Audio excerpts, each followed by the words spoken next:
வாக்காளர் பட்டியல் சிறப்பு தீவிர திருத்தத்தை தமிழ்நாட்டில் அவசரகதியில் தேர்தல் ஆணையம் மேற்கொள்ளக்கூடாது என்று வலியுறுத்தி சென்னை தங்கசாலையில் மதசார்பற்ற முற்போக்கு கூட்டணி தலைவர்கள் ஆர்ப்பாட்டம் நடத்தினர். வாக்காளர் பட்டியல் சிறப்பு தீவிர திருத்தம் மேற்கொள்ள திமுக, காங்கிரஸ் உள்ளிட்ட மதசார்பற்ற முற்போக்கு கூட்டணியை சேர்ந்த கட்சிகள் எதிர்ப்பு தெரிவித்து வருகின்றன. இந்நிலையில் சென்னை தங்கசாலை அருகே திமுக சார்பில் நடைபெற்ற ஆர்ப்பாட்டத்தில் மதிமுக பொதுச் செயலாளர் வைகோ, மார்க்சிஸ்ட் கம்யூனிஸ்ட் கட்சியின் மாநில செயலாளர் சண்முகம், விடுதலை சிறுத்தைகள் கட்சியின் தலைவர் திருமாவளவன் உள்ளிட்டோர் கலந்து கொண்டனர். அதிகாரத்தால் ஓட்டுகளை திருடாதே திருடாதே. தூத்துக்குடி சிதம்பர நகர் பேருந்து நிறுத்தம் அருகே எஸ்ஐஆரை எதிர்த்து மதச்சார்பற்ற முற்போக்கு கூட்டணி சார்பில் கண்டன ஆர்ப்பாட்டம் நடைபெற்றது. அப்போது பேசிய கனிமொழி எம்பி எஸ்ஐஆரை ஆதரிக்கும் எடப்பாடி பழனிசாமியை விமர்சித்தார். முதலாளிக்கு நான் தான் சிறந்த அடிமை என்று சொல்லிக் கொள்வதற்காக எடப்பாடி பழனிசாமி அவர்கள் ஒரு வழக்கை போட்டு எஸ்ஐஆர் வேணும் வேணும் வேணும். எந்த எஸ்ஐஆர்? அடிப்படை உரிமையை நசுக்கக்கூடிய எஸ்ஐஆர் எங்களுக்கு வேணும்.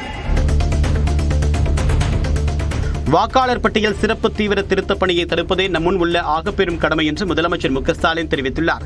தன்னுடைய எக்ஸ் பக்கத்தில் பதிவேற்றக்கூடியவர், மக்களாட்சியின் அடிப்படையான வாக்குரிமையை பறிக்கக்கூடிய வாக்காளர் பட்டியல் சிறப்பு திருத்தம் என்னும் ஆபத்திற்கு எதிராக மதசார்பற்ற முற்போக்கு கூட்டணியினர் தமிழ்நாடெங்கும் கண்டன ஆர்ப்பாட்டம் நடத்தி இருப்பதாக குறிப்பிட்டுள்ளார்.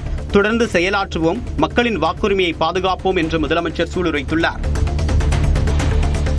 பீகார் சட்டப்பேரவைத் தேர்தலில் முதல் முறையாக 66.91% வாக்குகள் பதிவாகியுள்ளன. முதற்கட்ட தேர்தலில் 65.08% வாக்குகள் பதிவாகின நிலையில் இரண்டாவது கட்ட தேர்தலில் 68.76% வாக்குகள் பதிவானதாக தேர்தல் ஆணையம் அறிவித்துள்ளது. ஒட்டுமொத்தமாக 66.91% வாக்குகள் பதிவாகியுள்ளன. கடந்த 1951ஆம் ஆண்டு நடைபெற்ற முதல் தேர்தலில் இருந்து பீகாரில் பதிவான அதிகபட்ச வாக்குப்பதிவாக இது அமைந்துள்ளது. இதற்கு முன்பு கடந்த 1998ஆம் ஆண்டு நாடாளுமன்ற தேர்தலில் 64.6% பதிவானதே மாநிலத்தில் அதிகபட்ச வாக்குப்பதிவாக அமைந்திருந்தது. பீகாரில் வாக்குப்பதிவு நிறைவு பெற்ற நிலையில் அங்கு மீண்டும் என்டிஏ கூட்டணி அமைய வாய்ப்பிருப்பது நியூஸ் 18 கருத்து கணிப்பில் தெரியவந்துள்ளது. மொத்தமுள்ள 243 தொகுதிகளில் 140 முதல் 150 இடங்களில் தேசிய ஜனநாயக கூட்டணியும், மகாகத்பந்தன் கூட்டணி 85 முதல் 95 தொகுதிகளிலும் வெற்றி பெற வாய்ப்பிருப்பது தெரியவந்துள்ளது. அதேபோல் People's Insight, Chanakya, PMARQ, People's Pulse உள்ளிட்ட பிற கருத்து கணிப்பு நிறுவனங்கள் வெளியிட்டிருக்கும் முடிவிலும் பீகாரில் தேசிய ஜனநாயக கூட்டணி ஆட்சி அமையக்கூடும் என தெரியவந்துள்ளது. பீகாரில் தேர்தல் கருத்து கணிப்புகள் தேசிய ஜனநாயக கூட்டணிக்கு வெற்றி வாய்ப்பை தந்திருப்பது மோடியின் திட்டங்கள் மக்களுக்கு சென்று சேர்ந்திருப்பதை காட்டுவதாக பாஜக மூத்த தலைவர் தமிழிசை சவுந்தரராஜன் தெரிவித்துள்ளார். சென்னையில் நியூஸ் 18 தமிழ்நாடு தொலைக்காட்சிக்கு பேட்டி அளித்த அவர் இதனை தெரிவித்தார். எக்ஸிட் போல்ஸ் என்று சொல்லுகின்ற வாக்களித்த பின்பு அவர்கள் நம்ம கருத்து கணிப்பும் ஏறக்குறைய வாக்களிப்பதற்கு முன்னால் எடுத்த கருத்து கணிப்பும் ஏறக்குறைய தேசிய ஜனநாயக கூட்டணிக்கு தான் வெற்றி வாய்ப்பை தருகிறது. இது ஒரு ஆரோக்கியமான சூழ்நிலை நான் நினைக்கிறேன். பீகாரில் பாஜக கூட்டணி வெற்றி பெறும் என்பது கருத்து கணிப்பு அல்ல, கருத்து திணிப்பு என்று தமிழ்நாடு காங்கிரஸ் தலைவர் செல்வ பெருந்தகை தெரிவித்துள்ளார். தூத்துக்குடியில் நியூஸ் 18 தமிழ்நாட்டிற்கு பேட்டி அளித்தவர், பீகாரில் வெற்றி வாய்ப்பு இந்தியா கூட்டணிக்குத்தான் என்றும் தேஜஸ்வி ஆட்சி அமைப்பார் என்றும் தெரிவித்தார். அவங்களுக்கு யாரெல்லாம் ஆதரவாக இருக்காங்களோ கருத்து கணிப்பு இல்லை, கருத்து திணிப்பு. அதனால் ரிசல்ட் வரப்போகுது. இன்னும் 2 நாளில் 14ஆம் தேதி ஜவஹர்லால் நேரு பிறந்த நாள் அன்னைக்கு வெற்றி வாய்ப்பு இந்தியா கூட்டணிக்கு தான் இருக்குன்னு மக்கள் சொல்கிறாங்க.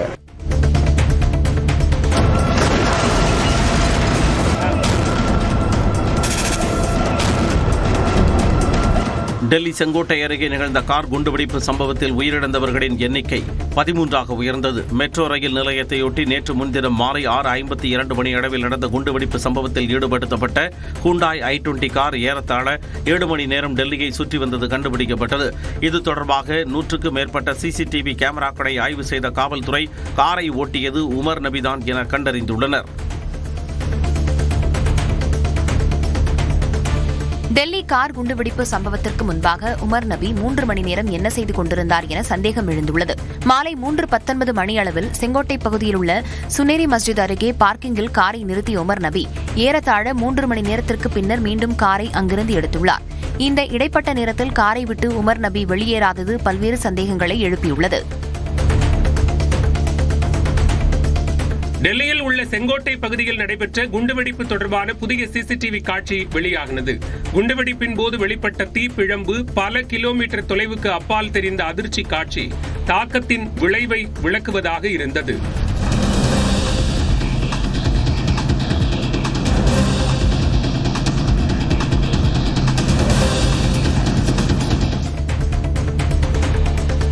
டெல்லியில் குண்டுவெடித்த காரை ஓட்டியவர் மருத்துவர் உமர் என்பது அடையாளம் காணப்பட்டுள்ளதாக தகவல் வெளியாகியுள்ளது.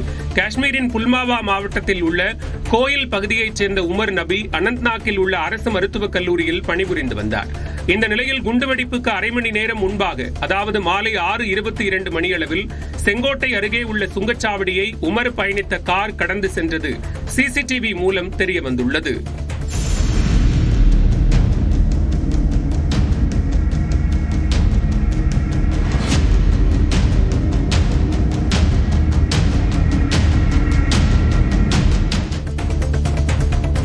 டெல்லி செங்கோட்டை அருகே நிகழ்ந்த கார் குண்டுவெடிப்பு சம்பவம் தற்கொலைப்படை தாக்குதல் இல்லை என்று விசாரணை அமைப்புகள் தெரிவித்துள்ளன.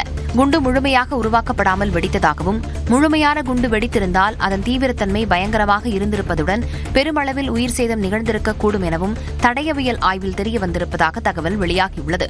ஃபரீதாபாத் மாடல் அம்பலமானதும் நெருங்கிய கூட்டாளிகளான முசாமில் ஷாக்கில், அப்துல் அகமது ராதர் கைதானதாலும் பதற்றமடைந்த உமர் நபி குண்டுவெடிப்பு சம்பவத்தை நிகழ்த்தியிருக்கக்கூடும் என முதற்கட்ட விசாரணையில் தெரியவந்ததாக தகவல் வெளியாகியுள்ளது. டெல்லியில் நடைபெற்ற கார் குண்டுவெடிப்பு சம்பவத்தை NIA எனப்படக்கூடிய தேசிய புலனாய்வு முகமையின் விசாரணைக்கு மாற்றப்பட்டது. இந்த குண்டுவெடிப்பு சம்பவம் நிகழ்ந்ததும் டெல்லி காவல்துறை, தேசிய பாதுகாப்பு படை, தேசிய புலனாய்வு முகமை அதிகாரிகள் உள்ளிட்டோர் நேரில் சென்று ஆய்வு மேற்கொண்டனர். இந்நிலையில் இந்த வழக்கை NIA விசாரணைக்கு மாற்றி மத்திய உள்துறை அமைச்சகம் உத்தரவிட்டது. அதனைத் தொடர்ந்து NIA அதிகாரிகள் தடயங்களை சேகரித்து ஆய்வை தொடங்கினர். குண்டுவெடிப்பு சம்பவத்தில் தொடர்புடைய அனைவரையும் கண்டறிந்து நடவடிக்கை எடுக்க அதிகாரிகளுக்கு மத்திய உள்துறை அமைச்சர் அமித் ஷா அறிவுறுத்தியுள்ளார். குண்டுவெடிப்பு சம்பவம் தொடர்பாக உயரதிகாரிகளுடன் மத்திய உள்துறை அமைச்சர் அமித் ஷா 2 முறை ஆலோசனை நடத்தினார். இதில் உள்துறை செயலாளர் கோவிந்த் மோகன், உளவுத்துறை இயக்குநர் தபன் தேக்கா, டெல்லி காவல்துறை ஆணையர் சதீஷ் கோல்ச்சா, தேசிய புலனாய்வு முகமை தலைமை இயக்குநர் சதானந்த் வதன்தேத் ஆகியோர் கலந்து கொண்டனர். மேலும் காணொலி மூலம் ஜம்மு காஷ்மீர் டிஜிபி நளின் பிரபாத் பங்கேற்றார். டெல்லி குண்டுவெடிப்பு தாக்குதலை தொடர்ந்து அடுத்த கட்ட நடவடிக்கை குறித்து விவாதிக்க பிரதமர் நரேந்திர மோடி தலைமையில் இன்று மாலை அமைச்சரவைக் கூட்டம் நடைபெறுகிறது. மேலும் பாதுகாப்பு விவகாரங்களுக்கான அமைச்சரவைக் குழு கூட்டமும் நடைபெறவுள்ளது. பூட்டானுக்கு பயணம் மேற்கொண்டுள்ள பிரதமர் அங்கு நடைபெற்ற நிகழ்ச்சியில் பேசியபோது அனைத்து விசாரணை அமைப்புகளுடனும் தொடர்பில் இருப்பதாகவும், சதித்திட்டத்தின் ஆணிவேரை விசாரணை அமைப்புகள் கண்டறியும் என்றும் தெரிவித்தார். மேலும் மத்திய உள்துறை அமைச்சர் அமித் ஷாவை தொலைபேசியில் தொடர்பு கொண்டு விசாரணை நிலவரங்களை கேட்டறிந்ததாக அதிகாரிகள் தெரிவித்துள்ளனர். டெல்லி குண்டுவெடிப்பை தொடர்ந்து தமிழ்நாட்டில் பாதுகாப்பு பலப்படுத்தப்பட்டுள்ளது. சென்னை விமான நிலையத்தில் 5 அடுக்கு பாதுகாப்பு போடப்பட்டுள்ளது. மேலும் மத்திய தொழில் பாதுகாப்பு படை வீரர்கள் தீவிரவாத தடுப்பு ஒத்திகையில் ஈடுபட்டனர்.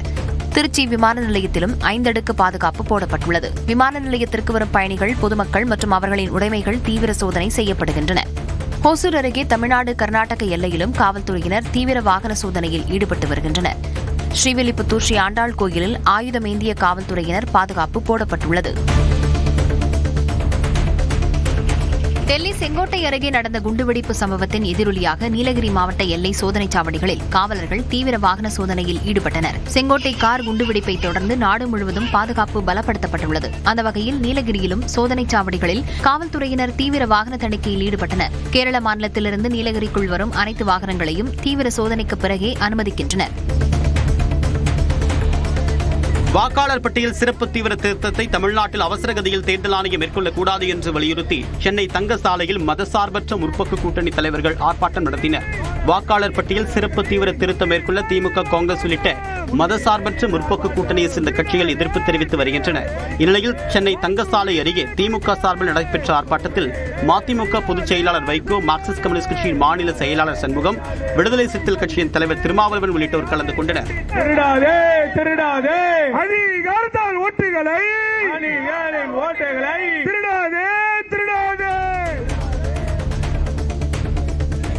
தூத்துக்குடி சிதம்பர நகர் பேருந்து நிறுத்தம் அருகே SIR-ஐ எதிர்த்து மதச்சார்பற்ற முற்போக்கு கூட்டணி சார்பில் கண்டன ஆர்ப்பாட்டம் நடைபெற்றது. அப்போது பேசிய கனிமொழி MP SIR-ஐ ஆதரிக்கும் எடப்பாடி பழனிசாமியை விமர்சித்தார்.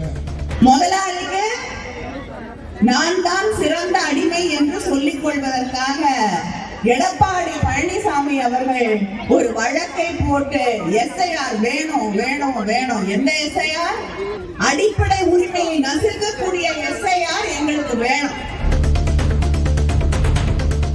வாக்காளர் பட்டியல் சிறப்பு தீவிர திருத்தப் பணியை தடுப்பதே நம் முன் உள்ள ஆகப்பெரும் கடமை என்று முதலமைச்சர் மு க ஸ்டாலின் தெரிவித்துள்ளார். தன்னுடைய எக்ஸ் பக்கத்தில் பதிவேற்றக்கூடியவர், மக்களாட்சியின் அடிப்படையான வாக்குரிமையை பறிக்கக்கூடிய வாக்காளர் பட்டியல் சிறப்பு திருத்தம் என்னும் ஆபத்திற்கு எதிராக மதசார்பற்ற முற்போக்கு கூட்டணியினர் தமிழ்நாடெங்கும் கண்டன ஆர்ப்பாட்டம் நடத்தி இருப்பதாக குறிப்பிட்டுள்ளார். தொடர்ந்து செயலாற்றுவோம், மக்களின் வாக்குரிமையை பாதுகாப்போம் என்று முதலமைச்சர் சூளுரைத்துள்ளார்.